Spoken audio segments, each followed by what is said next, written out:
Hello and welcome to the Revenue Marketing Report powered by Caliber Mind. I'm your host, Camela Thompson, and today I am thrilled to introduce Rene Zamora. Rene, tell us a little bit about yourself. Well, I'm a man that likes life, and part of that is because I've been on a pretty cool direction with my business, and my business as sales manager now. We manage small business sales teams. It's now known as Fractional Sales Management. Didn't know that when I started it 16 years ago. I just thought I was doing the next cool thing for myself. And so it's gone well, written a book about it, about what we do here. And I have other consultants. So I've kind of grown past a solopreneur into a business myself. And love my life, love my wife. My kids are cool. And so what can I say? And we'll talk more if you ask me more questions. You ticked all the boxes, that's the important stuff. So I think a lot of people listening may not understand how wonderful freelancing can be and switching over to that world. But let's talk about what happened right before you switched over. I shouldn't really say right before, but you were telling me a little bit about your last corporate job. I heard you say 6 ownership changes in 7 years? 6 ownership changes in 7 years, yes. Wow. So, before I started consulting, I was in sales management in the wireless mobile industry. And that was, way before there was, whatever there is now, 3, 4, 5 giants, that control the market. Back then, there was a lot of rural communities that had their own licenses and their own companies. And I decided to move from California to Oregon to join Cellular One, McCaw Communications, who was their own company. And then within a month or so, we got bought by AT&T. And then within, a couple of years, we spun off of AT&T and a private ownership took it back over. And so I went from this big company to a giant company to small company. And then with another year or two, we sold to another local company. It was just people were just acquiring and merging back then because they knew they wanted to get to where they are today. And everyone's making a few coins, some big coins with every transaction. But in the meantime, there I was with my manager and my team, and we were going through these transitions. And I learned that every owner isn't the same. So in a 7-year period, 6 different ownership changes from corporate to small to medium size, local, across the United States. How are we able to keep our culture? It wasn't a plan. We just lived it and got through it. And now maybe I can share a little bit about it. So that's what we did.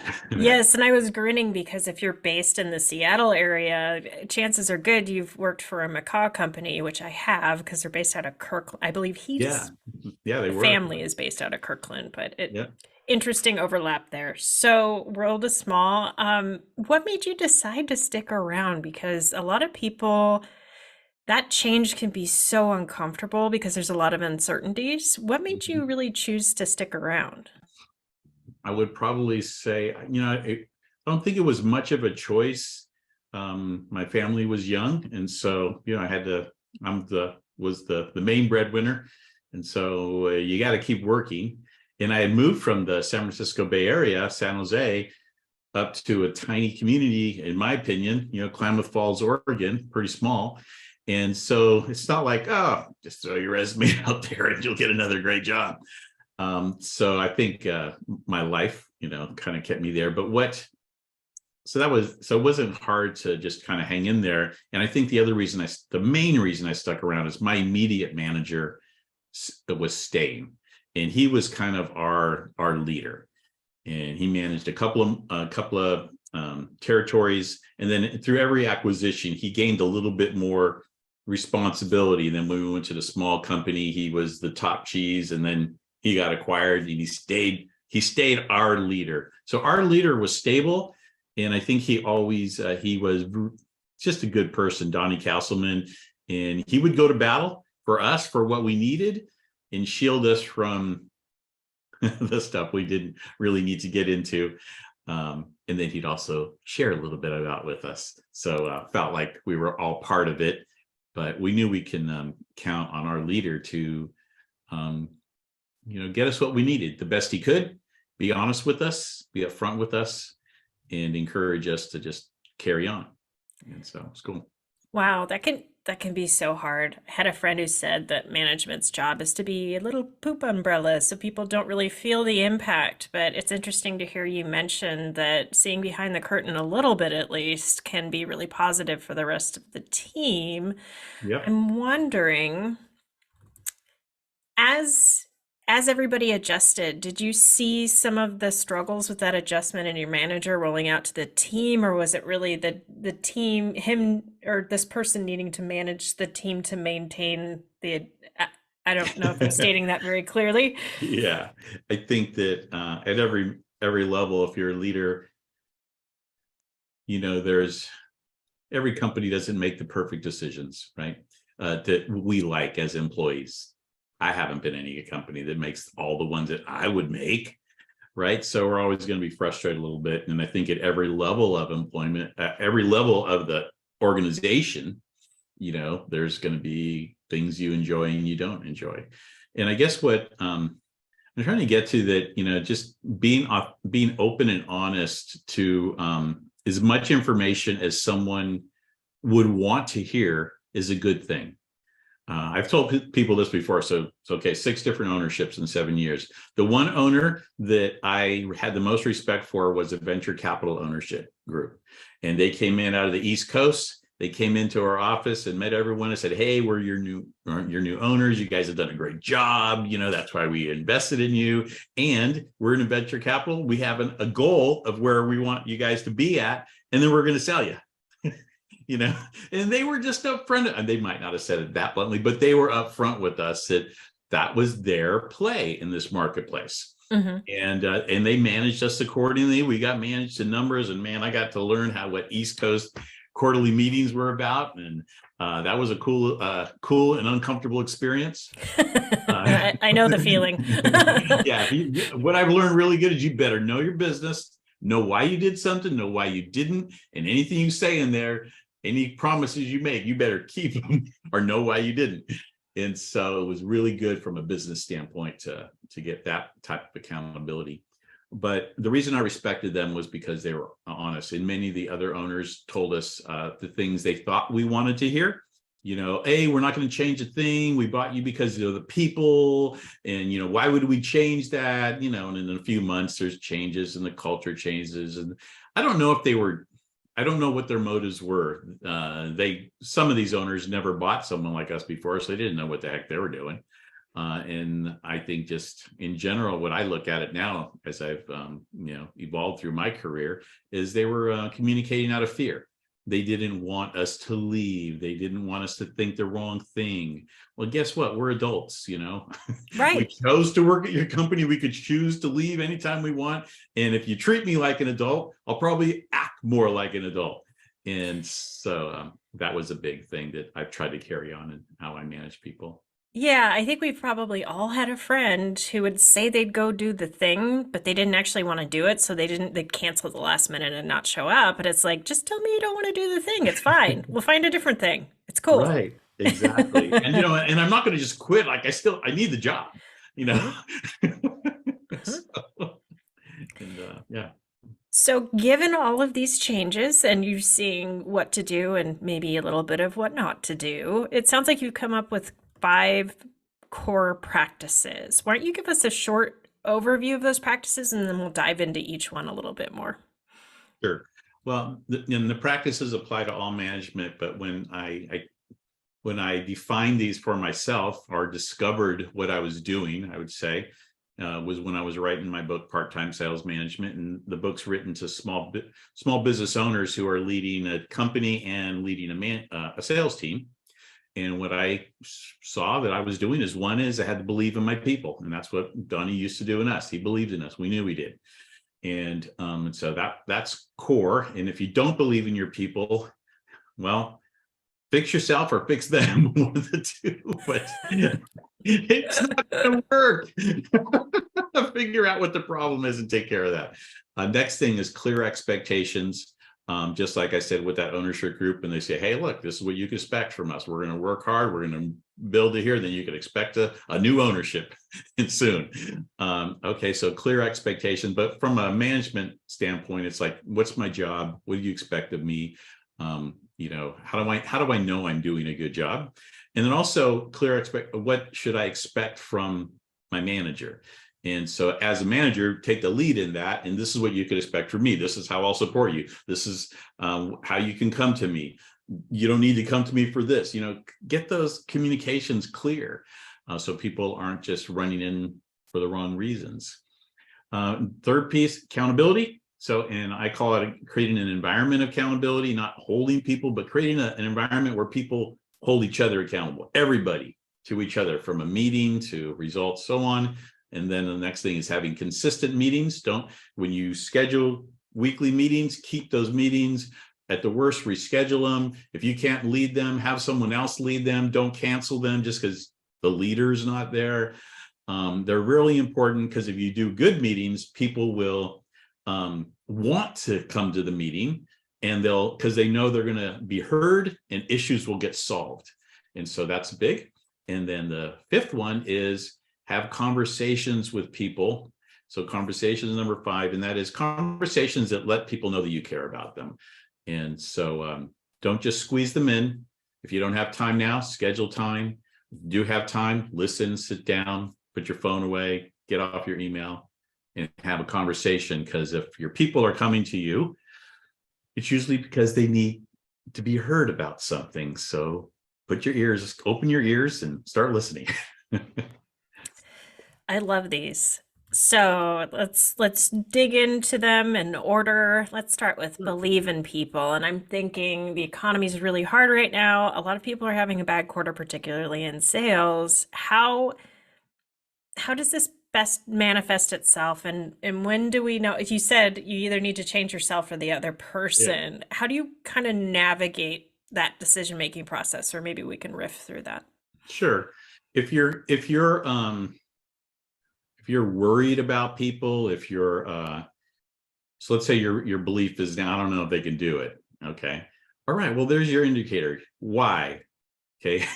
Don't just go with feelings or, oh, it looks like Joe or Mary or Bill, it's looked like they're going down that same road. Okay. Well, maybe they are, and maybe they're not. Maybe you're just misreading it. Maybe you have your own fears. So that's like, manage yourself. Or is your own triggers, or your own, we're all people, we all got stuff. And so is your own stuff creating that doubt and belief? That's when I say deal with it. Okay, actually, I have no basis for thinking this. I'm just kind of making an assumption. Let's go look at the numbers. Let's go look at the activity. Let me just go by their desk and say, how's it going? Mm-hmm. Just with an interest of knowing, not making an accusation, but to actually really, and then listen, how is it going? I want to know, you know, and are you struggling right now? Mm-hmm. You might hear, I was last week, but just landed a couple of good opportunities and I'm ready to rock. I said, oh, and all of a sudden your belief is back, so go ask a question. And then let's just say the performance is bad. Then you need to do what we managers don't like to do, but we have to do, get down to what the core issue is. If it's activity, if it's attitude, if it's behavior, quality of their conversations, and, coach them up. If they can't get it there, put them on an improvement plan. I got a couple of people right now on improvements plans, and they're making some progress. Sometimes people need that. And so that's where you can get your belief back and forth. But, I can believe in people all the way till they're out the door. Okay. Yeah. Because ultimately still need to perform. I can believe them all I want, but if they don't perform, then they don't get to stick around. Yeah. Yeah. And sales, I think, can be a little more clear cut because you have very well-defined expectations. Yes. And that's such a benefit. I think a lot of other departments don't quite do the same thing. And what I see be a killer in any department is the wrong attitude. So it kind of poisons the well a little bit. Have you seen that too? In your experience, have you turned that around? One time, I don't know where I heard this, but someone was sharing about Disney and how, they have an expectation of how or at least they used to. I don't know what they do nowadays, but years ago, you have to be a certain way. You can't work for Disney and like be bummed out and have a bad attitude. If you're at Disneyland, like people are expecting you to be happy and smiling and kind of animated. And so that's a clear expectation of this employment. And so there's nothing wrong with saying, everyone has bad days. Everyone can have problems. We all got problems in our life. But when we walk in the door and cross the threshold there, we got to put ours aside and, bring our best attitude to the team and to everyone working around you, because we impact each other. So there's nothing wrong with stating that expectation, but most people don't. And so then you're stuck once you get there, because now you're trying to motivate someone instead of just manage by saying, hey, remember we talked about we got to leave our problems at the door and then just be man up, woman up, and be 100% good attitude when we're here. And I noticed you've been doing this, and I've seen you this, you're kind of down. So would you agree? Yes. Okay. Great to change that. Great. Let's bring it back. But you can't have that conversation if you haven't set the clear expectation. It's not as easy to have, I'd say. I really appreciate you pointing that out, because communication and then outlining what's expected is always the first step when you start to notice something. If people don't know what's expected of them, they can't perform to that level. So I really appreciate that. And I also like that you pointed out there are exceptions, like people are human. Yeah. Somebody in the family passes, they lose their dog or something like that. You get a few days. Yeah, if you can't do it, like I can't pull it together, Renee. It's like, well, let's get some PTO. Let's do it. Because while you're in here, you kind of have to, and it's not going to work. So go take care of yourself.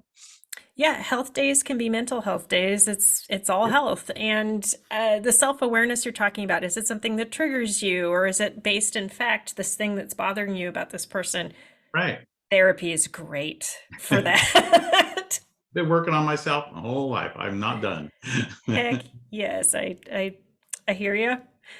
All right, so my personal favorite, and I think we've touched on this a bit, is clear expectations. So let's outline that a little bit in a business context. I know you mentioned the performance plan, but I think it's good to start even sooner, even with the job description. Where do you really see this coming into conversations? Well, you hit it. Job description, clear on in sales, compensation is another expectation. How do I get compensated? So everything's got to be documented. Your sales process, how your CRM works, how to use the CRM, what you're expected of you to input, and what we expect of you to review to make decisions on. There's almost so many little details, and it's no fun. It's not my favorite part of the job, I'll tell you that. Yeah. Documenting all these processes and everything, but my favorite part of the job is once it's done as a manager, it's like, all right, you hired on to do all this stuff. Here you go. There's your recipe. Go for it. And it's I think that's why some managers lean on their charisma, motivation, energy, is the details haven't been finished. And so they kind of keep everyone going with that. But if you just put it into the details, then other people know what to do, and they get the joy of doing their job and bringing their own motivation. So yeah, without expectations, you can't have accountability. So what's interesting about that is, I don't know if you've noticed this, but coaching, especially with kids, I've watched evolve tremendously, and that just do it because I said so, it doesn't really work anymore, and telling them the why is much more motivating. Are you seeing that in the workplace too? Well, it's always good, because some things, do you have to all the time? No, just like you don't need collaboration and consensus all the time. It's good, and it's appropriate at times, but it doesn't have to be everything. Yeah. Should we change the color on the door of the restroom? What do you think, guys? Let's vote on that. Just paint the door. let's go. We got to go. Thank you. Yes, there are some things that are business critical, and that is not one of them. Yeah. Creating an accountable environment just on its own can seem a little harsh, but I have a feeling you mean this as a two-way street. Is that true? Absolutely. Yeah. If I said my staff needs to know what they can expect from me, then the door is open. Hold me accountable, and so that's fine. Just if I'm off track, just remind me. If I'm off track, remind me, because I want to be on track. And so the environment is that you want everyone to be like that. So do you agree to the role? Do you agree to what our expectations are? Yeah. Do you want to do them well? I do. Most people do. And so as long as they know, then each of us can do that. And to everyone, like, I mentioned meetings we'll go into next. I mean, that's where you can't, if you're leaving a meeting saying like, that was a yucky meeting, or I can't stand that. Well, you're not being accountable to the team. You need to go address what the problem is, because we should have better meetings that people want to be at. Yeah, and particularly in sales, it's such a high performance mindset that's needed. I can't see anybody doing super well if they just want to coast. Right. There's other positions for that. We need everybody. Maybe that's not the right role. Yeah, for sure. For sure. Absolutely.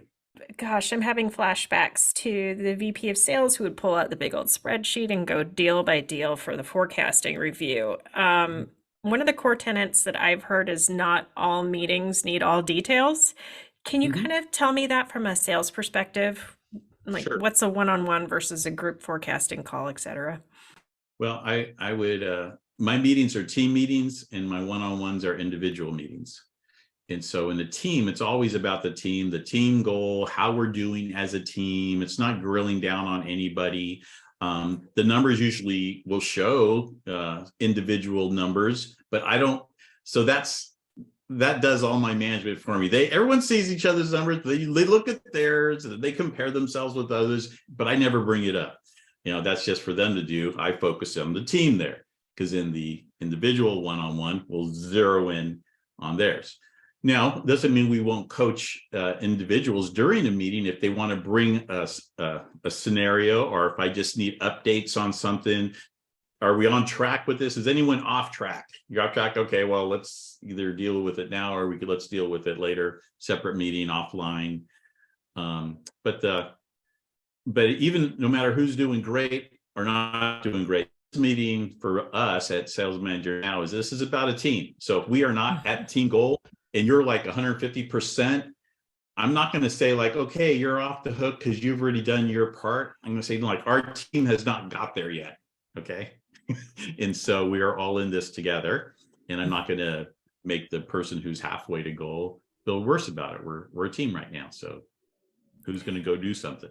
And I've seen problem solvings, whether you're in technology and managing technology, or you're on a sales team, like handling or doing core objection handling training, and just watching everybody kind of riff off of each other. That could be such a great way to build those skills. You're right. Yeah, it's good stuff. And so, yeah, we start every meeting with what's going right.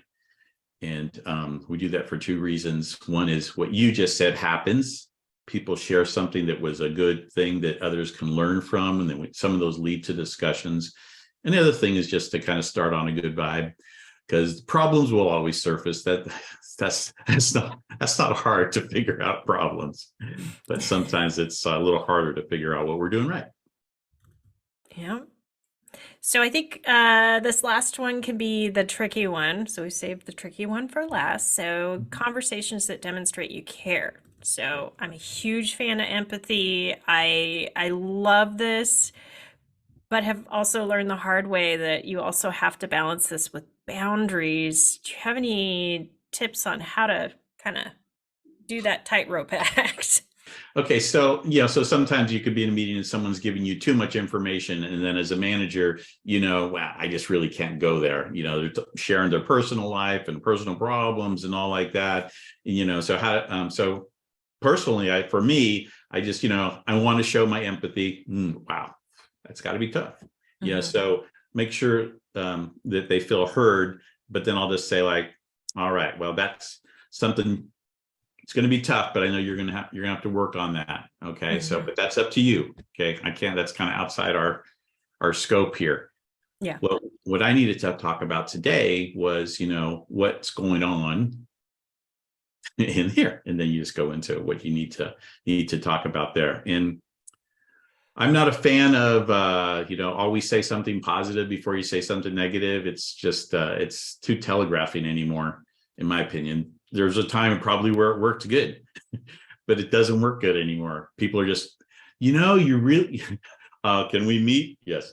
I wanted to tell you, you're really doing good at showing up on time, but your work looks terrible. Can you fix it?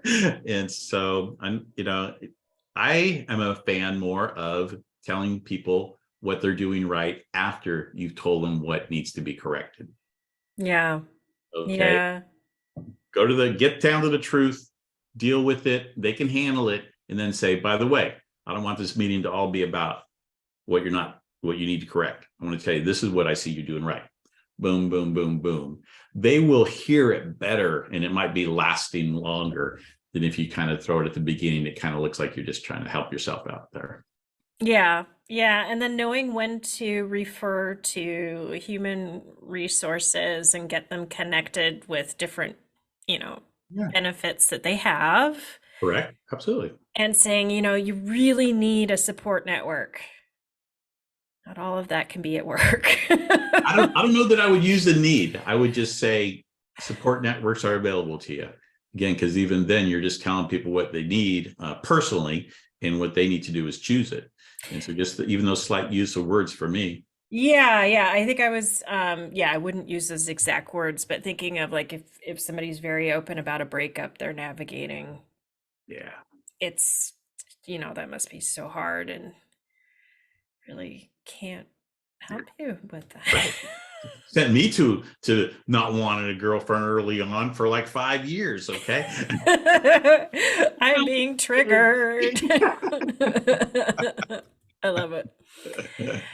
Okay. Well, Rene, thank you so much for being on the show. Is there anything you'd like to add before you tell us where we can find you online? No, I just appreciate you being here and putting a platform out that I could share some of my life experience. And I hope that whoever's hearing it heard one little thing that we talked about that might be able to help them in their next decision. I'm sure they did. So where can they find your book? Let's start there. I find it on Amazon. It's called Part-Time Sales Management. I think it's good practices for anyone managing, and it really takes the perspective of managing in less time. That's the whole book is designed to how to manage a sales team in 10 to 20 hours a month. So now your boss might not want you working that little at a time, but hey, nothing wrong with getting really good at management. And so you can find that on Amazon, and you can find us at salesmanagernow.com. We're a fractional sales management company, been doing it for 16 years. Our model hasn't changed. We've been doing virtual before the pandemic. And so just if you think you need a sales manager now, type it in and you'll find us. Wonderful. So for those of you looking for more great content like this, check out calibermind.com. Thanks so much for listening. Tell one person, 2 friends maybe. It does make a difference. Rate, review, subscribe, and we'll see you later.